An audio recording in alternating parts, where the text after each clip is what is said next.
अस्सलाम वालेकुम बच्चों, उम्मीद है आप खैरियत से होंगे। अब मैं आपको क्लास 9 का नवाय उर्दू पढ़ाने जा रही हूँ। बच्चों, आप वीडियो को ध्यान से देखें, उसे अच्छी तरह समझें। उससे क्या होगा कि आपको हर सवालात के जवाब को हल करने में आसानी होगी। पहला सबक है गुजरा हुआ ज़माना, जिसके मुसन्निफ़ है सर सैयद अहमद ख़ान। तो चैप्टर सबक पढ़ने से पहले हम पहले उसके मुसन्निफ़ के बारे में जानेंगे। सर सैयद अहमद ख़ान एक अजीम हस्ती थे। सर सैयद अहमद ख़ान का नाम दुनिया में मशहूर है। आज अलीगढ़ मुस्लिम यूनिवर्सिटी इन्हीं की देन है। चलिए पढ़ना शुरू करते हैं सर सैयद अहमद ख़ान के बारे में। बिस्मिल्लाहिर्रहमानिर्रहीम। सर सैयद अहमद ख़ान। सर सैयद अहमद ख़ान की पैदाइश हुई 1817 ईस्वी में और वफ़ात हुई 1898 ईस्वी में। बच्चों, सन को ज़रूर याद रखें कि पैदाइश कब हुई और वफ़ात कब हुई। सैयद अहमद ख़ान दिल्ली में पैदा हुए। इनकी जाए पैदाइश कहाँ है? दिल्ली में। सैयद अहमद ख़ान दिल्ली में पैदा हुए 1817 ईस्वी में। सैयद अहमद ने अपने ज़माने के अहले कमाल से फैज़ हासिल किया। सर सैयद अहमद ने अपने ज़माने के आलिमों से फैज़ हासिल किया और 1839 ईस्वी में उन्होंने अंग्रेज़ी सरकार की मुलाज़मत इख्तियार की। इस सन को याद रखें, 1839 ईस्वी। और मुख्तलिफ मकामात पर काम किया। 1862 ईस्वी में जब वो गाज़ीपुर में थे, गाज़ीपुर में कब थे? 1862 ईस्वी में। तो उन्होंने एक अंजुमन साइंटिफिक सोसाइटी के नाम से बनाई। एक अंजुमन बनाई जिसका नाम रखा उन्होंने साइंटिफिक सोसाइटी। इस अंजुमन का मकसद ये था कि मुख्तलिफ उलूम, ख़ासकर साइंस के उलूम का मुताला किया जाए। इस अंजुमन साइंटिफिक सोसाइटी का मकसद ये था कि यहाँ पर हर तरह के इल्म, साइंस, ख़ास करके साइंस का मुताला किया जाए और उन उलूम को हिंदुस्तानियों में आम किया जाए। 1869 ईस्वी में सैयद अहमद ख़ान एक साल के लिए इंग्लिस्तान गए। वापस आकर उन्होंने अंग्रेज़ी के इल्मी और समाजी रसालों की तर्ज पर अपना एक रसाला तहज़ीबुल इख़लाक़ निकालना शुरू किया। 1869 ईस्वी में सैयद अहमद ख़ान एक साल के लिए इंग्लिस्तान चले गए और फिर जब वहाँ से वापस आए तो उसी तर्ज पर यानी इल्मी और समाजी रसालों की तर्ज पर अपना एक रसाला निकाला, तहज़ीबुल इख़लाक़। वहाँ गए इंग्लिस्तान सर सैयद अहमद और वहाँ जाकर उन्होंने मुताला किया कि वहाँ आज हमारी कौम तालीम की दुनिया में इतनी पिछड़ी हुई क्यों है। और फिर वापस आकर उन्होंने एक रसाला निकाला, एक मैगज़ीन निकाला, तहज़ीबुल इख़लाक़। इंग्लिस्तान से वापस आकर सैयद अहमद ख़ान ने अलीगढ़ में 1875 ईस्वी में एक स्कूल खोला। जब वहाँ से वापस आए तो इन्होंने अलीगढ़ में 1875 ईस्वी में एक स्कूल खोला। ये स्कूल 1878 ईस्वी में मोहम्मडन एंग्लो ओरिएंटल कॉलेज बना और यही स्कूल जो 1875 ईस्वी में खोला गया था उसका नाम 1878 ईस्वी में मोहम्मडन एंग्लो ओरिएंटल कॉलेज बना और फिर 1920 ईस्वी में अलीगढ़ मुस्लिम यूनिवर्सिटी की शक्ल में हिंदुस्तान का एक नुमाया तालीमी अदारा बन गया। और आज अलीगढ़ मुस्लिम यूनिवर्सिटी पूरी दुनिया में मशहूर है। वही स्कूल जो 1875 में खोला गया था अलीगढ़ मुस्लिम यूनिवर्सिटी की शक्ल में 1920 में आया। 1878 ईस्वी में सैयद अहमद ख़ान को सर का खिताब मिला। खिताब कहते हैं किसी अच्छे काम की बिना पर जब गवर्नमेंट यानी सरकार की तरफ से जो नाम दिया जाता है उसे खिताब कहते हैं। तो 1878 ईस्वी में सैयद अहमद ख़ान को सर का खिताब मिला, इसलिए लोग उन्हें सर सैयद के नाम से जानते हैं। सर सैयद आखिर उम्र तक कौमी काम, कॉलेज की देखभाल और तसनीफ़ व तालीफ में मशगूल रहे। उनकी मुतअद्दिद तसानीफ़ में आसारुल सनादीद, असबाब बगावत हिंद और सरकशी ज़िला बिजनौर ख़ास तौर पर अहमियत की रखती हैं। सर सैयद की बहुत सारी तसानीफ़ हैं, बहुत सी तसनीफ़ हैं, लेकिन इनमें ख़ास जो मशहूर हैं आसारुल सनादीद, असबाब बगावत हिंद और सरकशी ज़िला बिजनौर। इनके कई मज़ामीन कई जिल्दों में मजलिस तरक्की अदब लाहौर से शाये हुए हैं। इनमें साइंस, फ़लसफ़ा, मज़हब और तारीख़ से मुताल्लिक़ मज़ामीन हैं। जदीद उर्दू नस्ल की बुनियाद डालने के साथ साथ सैयद ने उर्दू में मुख्तसर मज़मून निगारी को भी फ़रोग़ दिया। जदीद उर्दू नसर की बुनियाद डाली सर सैयद अहमद ख़ान ने, और उसके साथ उर्दू में जो मुख्तसर मज़मून निगारी, इसको भी इन्होंने फ़रोग़ दिया। लंबी लंबी तहरीरों की बजाय चंद सफ़हात में काम की बात कहने का फ़न सर सैयद ने आम किया। सर सैयद अपने ज़माने के मुफ़क्किर और मुसल्लित हैं, और उनकी नसर में वही वज़न और वक़ार है जो उनकी शख्सियत में था। गुज़रा हुआ ज़माना के ज़रिया मुसन्निफ़ ने हमें ये बताया है कि वक्त की कदर करें, वक्त की अहमियत को समझें, और वक्त गुज़र जाने के बाद हम जो पछताते हैं कि काश वो वक्त अब फिर वापस आ जाता, तो उससे कोई भी फ़ायदा नहीं है। इससे बेहतर है कि जब हमारा वक्त हम वक्त के साथ साथ चलें और वक्त से कुछ फ़ायदा हासिल करें। सबक है गुज़रा हुआ ज़माना। बरस की आखिर रात को एक बुढ़ा अपने घर में अंधेरे घर में अकेला बैठा है। बरस की आखिर रात कहते हैं जब उम्र का आखिरी, जैसे बरस की आखिर रात, उम्र का आखिरी दौर, जब बुढ़ापा आ जाता है, तो उस वक्त एक बूढ़ा अपने अंधेरे घर में अकेला बैठा था। उस वक्त वहाँ का माहौल कैसा था? रात भी डरावनी और अंधेरी है, घटा छा रही है, बिजली तड़क तड़क कर कड़कती है, आंधी बड़े जोर से चलती है, दिल कांपता है और दम घबराता है। उस वक्त बूढ़े की हालत थी, उसका दिल कांप रहा था, दम घबरा रहा था। बूढ़ा उस वक्त निहायत गमगीन है, मगर उसका गम न अंधेरे घर पर है, न अकेलेपन पर, और न अंधेरी रात और बिजली की कड़क और आंधी की गूंज पर, और न बरस की आखिर रात पर। उसे जो गम सता रहा है वो अपने पिछले ज़माने को याद करता है, और जितना ज़्यादा याद आता है उतना ही ज़्यादा उसका गम बढ़ता है। हाथों से ढके हुए मुंह पर आंखों से आंसू भी बहे चले आते हैं। बल्कि वो अपने पिछले ज़माने को याद करता है, और पिछले ज़माने को जितना वो ज़्यादा याद करता है वो और ज़्यादा गमगीन होता जाता है। पिछला ज़माना जब वो याद करता है तो पिछला ज़माना उसकी आंखों के सामने फिरता है, यानी एक फिल्म की तरह उसकी आंखों के सामने पिछला ज़माना, अपना माजी याद करता है, और सबसे पहले वो उसको अपना लड़कपन याद आता है, जबकि उसको किसी चीज़ का गम और किसी बात की फिक्र दिल में न थी। रुपए अशरफी के बदले रेवड़ी और मिठाई अच्छी लगती थी। किसे? उस बूढ़े को। जब बूढ़ा जब अपना लड़कपन याद करता है, तो उस वक्त वो याद करता है कि रुपए और अशरफी के बदले रेवड़ी और मिठाई अच्छी लगती है। बड़े लोग क्या होते हैं, रुपए पैसे को इकट्ठा करते हैं, लेकिन बच्चों के हाथ में जहाँ रुपए पैसे आए, वो बस जल्द से चाहेंगे कि कुछ खाने की चीज़ें जो उन्हें पसंद हो, मिठाई हो, रेवड़ी हो या फिर टॉफ़ी हो, वो खरीद लें। सारा घर, माँ बाप, भाई बहन उसको प्यार करते थे। पढ़ने के लिए छुट्टी का वक्त जल्द आने की खुशी में किताबें बगल में लिए मकतब में चला जाता था। जब मकतब का ख्याल आते ही उसको अपने हम मकतब याद आते थे। हम मकतब कहते हैं उसके साथ पढ़ने वाले, यानी उसके क्लासमेट, वो सब याद आते हैं। तो जब उनकी याद आती है तो वो ज़्यादा गमगीन होता था और बेख्तियार चिल्ला उठता था, हाय वक्त, हाय वक्त। जब उन्हें उस बूढ़े को अपने हम मकतब याद आते हैं तो वो और ज़्यादा गमगीन हो जाता है और वक्त को पुकार उठता है, हाय वक्त, हाय वक्त, गुजरे हुए ज़माने, अफसोस के मैंने तुझे बहुत देर में याद किया।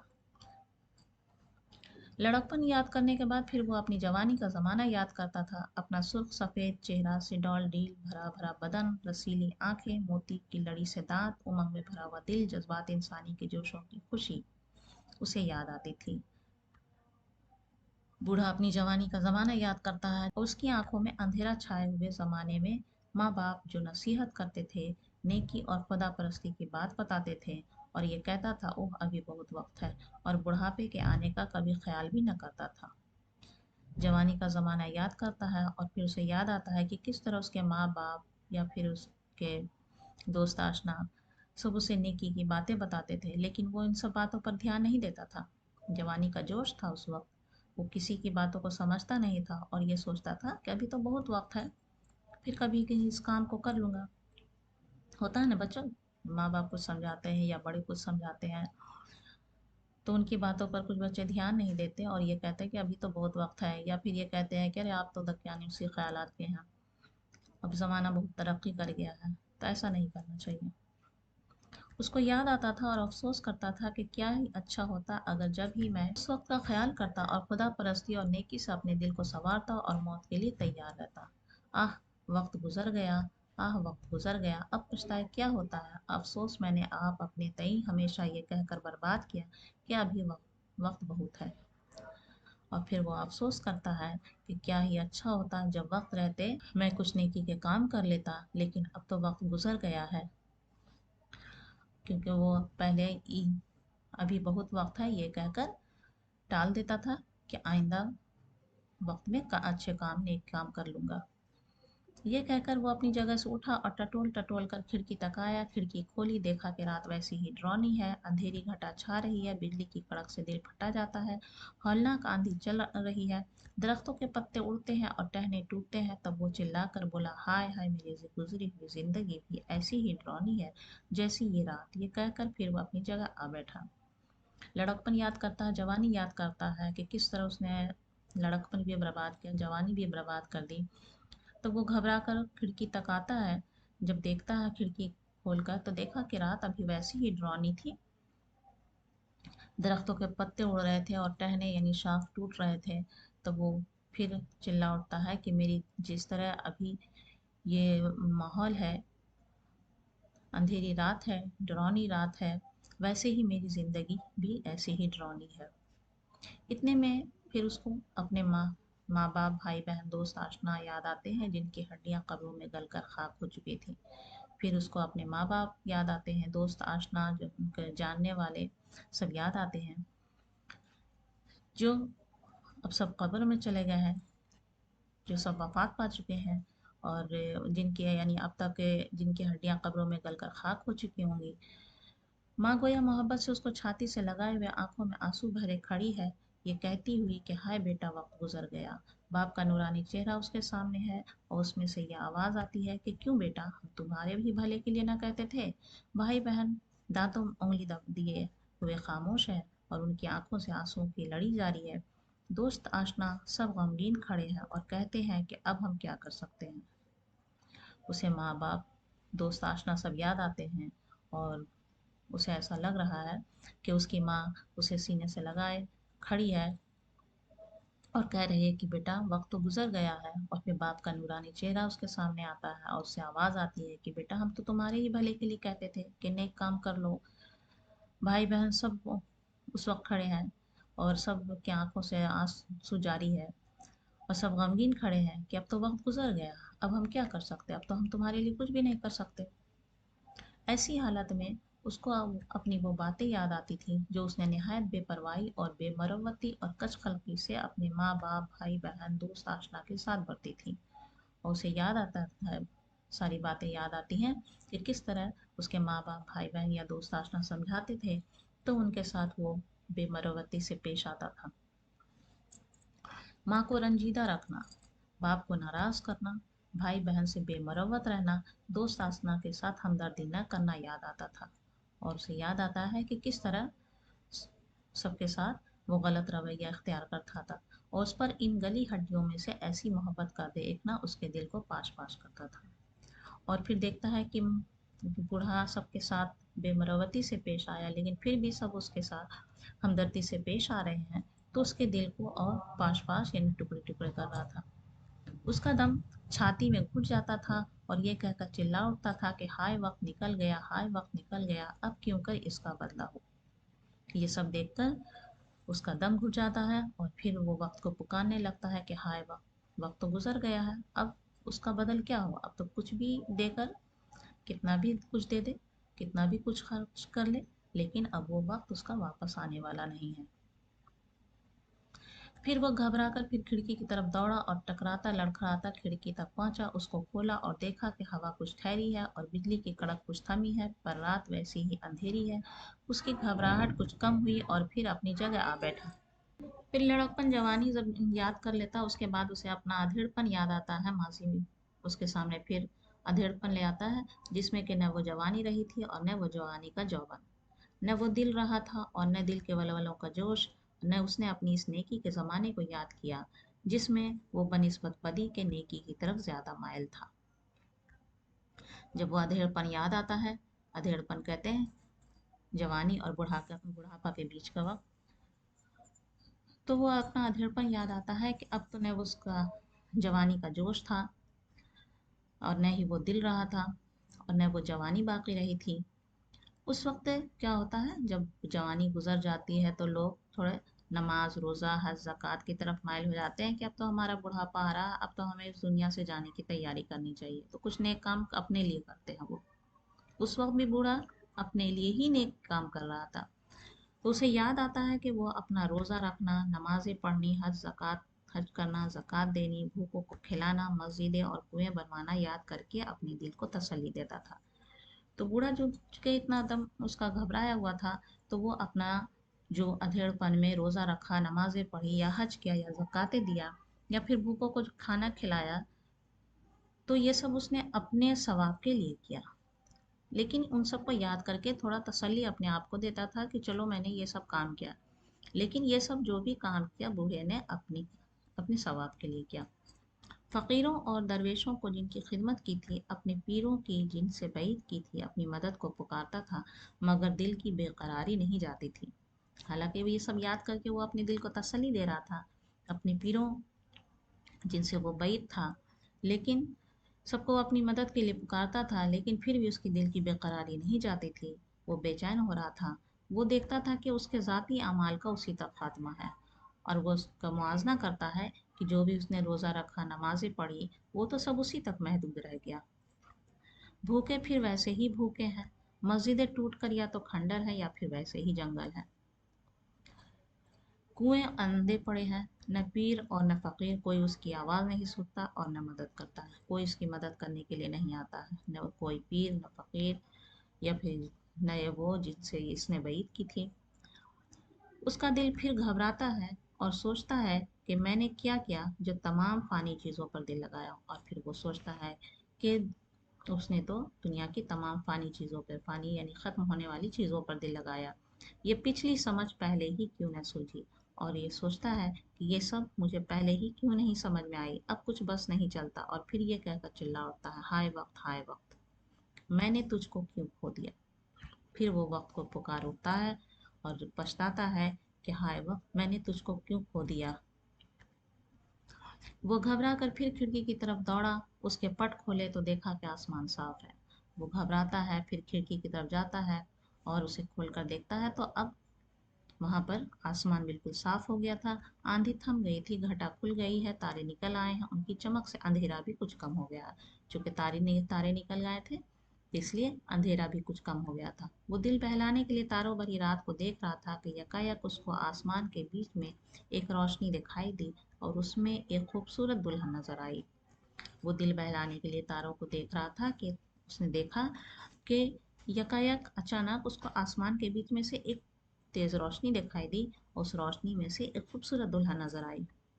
उसने टिकटिकी बांध कर उसे देखना शुरू किया, यानी लगातार उसे देखना शुरू किया, उस खूबसूरत दुल्हन को। जो जो वो उसे देखता था वो करीब होती जाती थी, यहाँ तक कि वो उसके बहुत पास आ गई।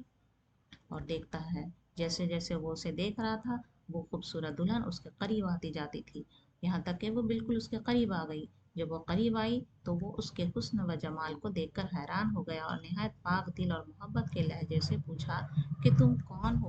वो बोली कि मैं हमेशा जिंदा रहने वाली नेकी हूँ। वो जब उसके करीब आती है तो बूढ़ा उससे पूछता है कि तुम कौन हो। तो दुल्हन जवाब देती है, दुल्हन अपना नाम बताती है कि मैं हमेशा जिंदा रहने वाली नेकी हूँ। उसने पूछा कि तुम्हारी तस्खीर का भी कोई अमल है। उससे पूछता है बूढ़ा कि तुम्हारी तस्खीर का यानी तुम्हें पाने का कोई अमल है। तो वो बोली हाँ है, निहायत आसान पर बहुत मुश्किल, जो कोई खुदा के फर्ज उस बदवी की तरह जिसने कहा कि वल्लाह ला अज़ीद वला अनक़स, अदा करके इंसान की भलाई और उसकी बेहतरी में सही करे, उसकी मैं मसखर होती हूँ। यानी दुल्हन ने अपना नाम हमेशा जिंदा रहने वाली नेकी बताया और उसने बताया कि मुझे पाने का अमल है, निहायत आसान है पर बहुत मुश्किल है। अगर इंसान की भलाई जो करे और उसकी बेहतरी के लिए, इंसान की भलाई और उसकी बेहतरी के लिए कोशिश करे तो वो मुझे पा सकता है। दुनिया में कोई चीज़ हमेशा रहने वाली नहीं है, यानी हर चीज़ को फना है, हर चीज़ दुनिया में फानी है, उसे ख़त्म होना है। लेकिन इंसान ही ऐसी चीज़ है जो आखिर तक रहेगा। इंसान ऐसी चीज़ है जो आखिर तक रहेगा। वो किस तरह रहेगा? अपने अच्छे अमाल के ज़रिया। اس نے جو اپنے دوسروں کے لیے نیکی بھلائی کا کام کیا ہے تو وہ اپنے نام کے ذریعہ، حالانکہ وہ وفات پا چکا ہوتا ہے، لیکن اس نے جو اچھے کام کیے ہیں وہ اچھے کام اسے ہمیشہ لوگوں کے بیچ زندہ رکھتے ہیں۔ پس جو بھلائی کے انسان کی بہتری کے لیے کی جاتی ہے وہی نسل در نسل اخیر تک چلی آتی ہے۔ انسان کی بھلائی کے لیے جو کام کیا وہ نسل در نسل اخیر تک چلی آتی ہے، کیونکہ نماز، روزہ، حج، زکوٰۃ تو اسی تک ختم ہو جاتا ہے۔ جس نے بھی کیا یہ سب اپنے ثواب کے لیے کیا تو یہ سب اس کے ساتھ ہی چلی جاتی ہے۔ اس کی موت ان سب چیزوں کو ختم کر دیتی ہے۔ انسان وفات پاتا ہے اور اس کے ساتھ ہی نماز، روزہ، حج، زکوٰۃ سب چلا جاتا ہے۔ مادی چیزیں بھی چند روز میں فنا ہو جاتی ہیں، مگر انسان کی بھلائی آخر تک جاری رہتی ہے۔ جو دوسروں کے لیے بھلائی کرتا ہے وہی آخر تک جاری رہتی ہے۔ میں تمام انسان کی روح ہوں، جو مجھ کو تسخیر کرنا چاہے انسان کی بھلائی میں کوشش کرے، کم سے کم اپنی قوم کی بھلائی میں تو دل و جان و مال سے صحیح ہو۔ یہ کہہ کر وہ دلہن غائب ہو گئی اور بوڑھا پھر اپنی جگہ آ بیٹھا۔ دلہن بتاتی ہے کہ جو مجھ کو تسخیر کرنا چاہتا ہے، یعنی مجھے پانا چاہتا ہے، وہ انسان کی بھلائی کی کوشش کرے اور کم سے کم اپنی قوم کی بھلائی تو ضرور کرے، اس کی دل و جان سے کوشش کرے۔ اور یہ کہہ کر دلہن غائب ہو جاتی ہے۔ اب پھر بوڑھا اس نے اپنا پچھلا زمانہ یاد کیا اور دیکھا کہ اس نے اپنی 55 برس کی عمر میں کوئی کام بھی انسان کی بھلائی اور کم سے کم اپنی قومی بھلائی کا نہیں کیا تھا۔ خوبصورت دلہن جب بتاتی ہے کہ اسے پانے کا کیا عمل ہے تو بوڑھا پھر اپنا موازنہ کرتا ہے اور دیکھتا ہے کہ اس کی عمر جو 55 برس کی ہو گئی ہے، اتنے سالوں میں اس نے انسان کی بھلائی کے لیے اور قوم کی بھلائی کے لیے تو کوئی بھی کام نہیں کیا۔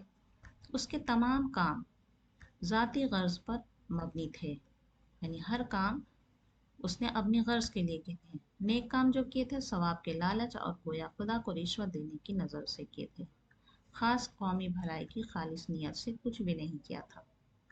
یعنی جو بھی کیا اس نے نماز پڑھے، روزہ رکھے، حج کیے، یہ سب اس نیت سے کیے کہ اسے ثواب پہنچے۔ اپنا حال سوچ کر وہ اس دل فریب دلہن کے ملنے سے مایوس ہوا۔ جب اس نے دیکھا کہ اس کا یہ حال ہے، اس نے تو کچھ اچھا کام کیا نہیں، تو اسے بہت مایوس ہوتا ہے کہ اب تو وہ خوبصورت دلہن اسے ملے گی نہیں۔ اپنا آخر زمانہ دیکھ کر آئندہ کرنے کی بھی کچھ امید نہ پائی، اور اب دیکھا کہ اب تو اس کا آخر زمانہ ہے، 55 برس کی عمر ہو گئی ہے، تو بوڑھا ہو گیا ہے، تب تو اسے کچھ کرنے کی بھی امید نہیں رہتی کہ اب اس کی عمر بھی نہیں ہے۔ تب تو نہایت مایوسی کی حالت میں بے قرار ہو کر چلا اٹھا، ہائے وقت، ہائے وقت، کیا پھر تجھے میں بلا سکتا ہوں؟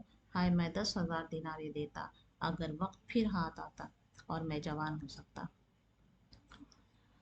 بوڑھا کہتا ہے کہ اگر میں 10,000 دینارے بھی دیتا اور وقت پھر ہاتھ آ جاتا اور میں جوان ہو سکتا تو میں پھر نیک کام کرتا، لیکن ایسا تو ممکن نہیں تھا۔ یہ کہہ کر اس نے ایک آہ سرد بھری اور بے ہوش ہو گیا۔ جب وہ بے ہوش ہو گیا، تھوڑی دیر نہ گزری تھی کہ اس کے کانوں میں میٹھی میٹھی باتوں کی آواز آنے لگی۔ اس کی پیاری ماں اس کے پاس آ کھڑی ہوئی، اس کو گلے لگا کر اس کی پپی لی۔ اس کا باپ اس کو دکھائی دیا، چھوٹے چھوٹے بھائی بہن اس کے گرد آ کھڑے ہوئے۔ ماں نے کہا کہ بیٹا کیوں برس کے برس دن روتا ہے، کیوں تو بے قرار ہے، کس لیے تیری ہچکی بن گئی ہے؟ اٹھ، منہ ہاتھ دھو، کپڑے پہن، نوروز کی خوشی منا، تیرے بھائی بہن تیرے منتظر کھڑے ہیں۔ جب تھوڑی دیر گزری نے جب وہ بے ہوش ہو گیا، تھوڑی دیر کے بعد اس کے کانوں میں میٹھی میٹھی باتوں کی آوازیں آنے لگتی ہے تو دیکھتا ہے کہ اس کی پیاری ماں اس کے پاس کھڑی ہے، اس کو گلے لگا کر اسے پیار کر رہی ہے۔ اس کا باپ بھی اسے دکھائی دیا اور وہاں اس کے آس پاس اس کے چھوٹے چھوٹے بھائی بہن کھڑے ہیں۔ تو ماں اسے کہتی ہے کہ تو کیوں اتنا بے قرار ہے، کیوں اتنا بے چین ہے، کیوں رو رہا ہے؟ اٹھو، منہ ہاتھ دھو اور کپڑے پہنو، آج نوروز کی خوشی مناؤ۔ نوروز ایرانیوں کے لیے نوروز ہوتا ہے ایک تہوار کی طرح، جو سال کا پہلا دن ہوتا ہے، اسے نوروز کہتے ہیں۔ تو ماں کہتی ہے کہ تیرے بھائی بہن تیرے انتظار میں کھڑے ہیں۔ تب وہ لڑکا جاگا اور سمجھا کہ میں نے خواب دیکھا ہے اور خواب میں بوڑھا ہو گیا۔ تب وہ لڑکا دیکھتا ہے اور سمجھتا ہے کہ وہ جو بوڑھا ہو گیا تھا خواب دیکھ رہا تھا، خواب میں وہ بوڑھا ہو گیا تھا۔ پھر اس نے اپنا سارا خواب اپنی ماں سے کہا۔ اس نے سن کر اس کو جواب دیا کہ بیٹا तू ऐसा मत कर जैसा कि उस पशेमान बूढ़े ने किया, बल्कि ऐसा कर जैसा तेरी दुल्हन ने तुझसे कहा। माँ ने जब सारा ख्वाब सुना तो उसने उसे समझाया कि बेटा तू ऐसा मत करना जैसा उस पशेमान यानी शर्मिंदा बूढ़े ने किया था, बल्कि तू ऐसा काम करना जैसा तेरी दुल्हन ने तुझसे बताया था। ये सुनकर वो लड़का पलंग पर से कूद पड़ा और निहायत खुशी से पुकारा कि वो यही मेरी जिंदगी का पहला दिन है। मैं कभी उस बूढ़े की तरह न पछताऊंगा और जरूर उस दुल्हन को ब्याहूंगा जिसने ऐसा खूबसूरत अपना चेहरा मुझको दिखलाया और हमेशा जिंदा रहने वाली नेकी अपना नाम बतलाया। ओ खुदा तू मेरी मदद कर, आमीन। लड़का को उसकी माँ ने समझाया तो लड़का खुशी से कूद पड़ता है और कहता है कि आज ही मेरी ज़िंदगी का पहला दिन है, और वो अहद करता है खुद से कि मैं ऐसा काम बिल्कुल नहीं करूँगा कि मुझे उस बूढ़े की तरह पछताना पड़े, बल्कि ऐसा काम करूँगा जैसा उस खूबसूरत दुल्हन ने कहा था, जो हमेशा जिंदा रहने वाली नेकी अपना नाम बताया था, और खुदा से दुआ करता है कि तुम मेरी मदद कर। आखिर में मुसन्निफ यानी सर सैयद अहमद ख़ान कौम के नौजवानों से मुखातिब होते हैं कि बस ऐ मेरे नौजवान हमवतनों और ऐ मेरी कौम के बच्चों, अपनी कौम की भलाई पर कोशिश करो ताकि आखिर वक्त में उस बूढ़े की तरह न पछताओ। हमारा ज़माना तो आखिर है, अब खुदा से ये दुआ है कि कोई नौजवान उठे और कौम की भलाई में कोशिश करे। सर सैयद देखिए यहाँ पर पूरी कहानी ख़त्म हो जाती है। तो बच्चों देखा आपने पूरी कहानी में ने कितनी खूबसूरती से ये पेश किया है कि कहीं पर ज़रा भी एहसास नहीं होता कि वो बूढ़ा एक लड़का होगा। कहानी के आखिर में पता चलता है कि वो बूढ़ा नहीं बल्कि एक लड़का है। और यहाँ आखिर में सर सैयद अहमद ख़ान अपने हमवतनों और कौम के नौजवानों से मुखातिब हैं, कौम के बच्चों से मुखातिब हैं कि अपनी कौम की भलाई के लिए कोशिश करो ताकि आखिर वक्त में उस बूढ़े की तरह न पछताना पड़े। सर सैयद कहते हैं कि अब हमारा ज़माना तो आखिर हो गया, और ये दुआ करते हैं कि हमारी दुआ है कि कौम से कोई भी नौजवान उठे और कौम की भलाई में कोशिश करे। आज सर सैयद अहमद ख़ान का नाम पूरी दुनिया में मशहूर है और रहती दुनिया तक इंशाल्लाह उनका नाम कायम रहेगा। क्यों? क्योंकि उन्होंने कौम की भलाई के लिए कोशिश किया है, और वो कोशिश है अलीगढ़ मुस्लिम यूनिवर्सिटी की शक्ल में। आज उन्होंने जो कोशिश की कौम की भलाई के लिए, उन्होंने जो कोशिश की है कौम के नौजवानों के लिए, कौम के भलाई के लिए, अलीगढ़ मुस्लिम यूनिवर्सिटी बनाकर वो दुनिया भर में मशहूर है। तो हालांकि सर सैयद अहमद ख़ान हमारे बीच नहीं है, लेकिन वो अपने नाम के ज़रिया, अच्छे काम के ज़रिया, जो नेक काम उन्होंने सबके लिए किया है, उसके ज़रिया वो आखिर ज़माने तक रहेंगे, रहती दुनिया तक उनका नाम कायम रहेगा। अब बच्चों यहाँ पर कुछ अल्फाज हैं, उसके मानी आप याद कर लें ताकि आपको सबक को समझने में आसानी हो। मकतब कहते हैं, मकतब माने मदरसा, कचकलती माने मिजाज का कड़वापन, रूखापन, बैत करना यानी मुरीद बनना, अतात का अहद लेना, तस्खीर यानी काबू में करना, फतह करना। बदवी, बदवी कहते हैं अरब के वो बाशिंदे जो घर नहीं बनाते, रेगिस्तानों में रहते हैं और ज़्यादातर ज़िंदगी ऊँटों पर या खीमे में गुजारते हैं। वल्लाहि ला अज़ीद वला अनक़स, ये अरबी फ़िक्रा यानी जुमला है, खुदा की कसम न मैं ज़्यादा करूँगा और न कम। सही माने कोशिश, साई माने कोशिश करने वाला। मबनी कहते हैं, मबनी माने मुनहसर, पशेमान माने शर्मिंदा, पछताने वाला। कुछ बातें सर सैयद अहमद ख़ान के बारे में यहाँ पर है कि सर सैयद अपने ज़माने के मुफ़क्किर और मुसल्लित हैं। उनकी नसर में वही संजीदगी, वज़न और वक़ार है जो उनके किरदार में था।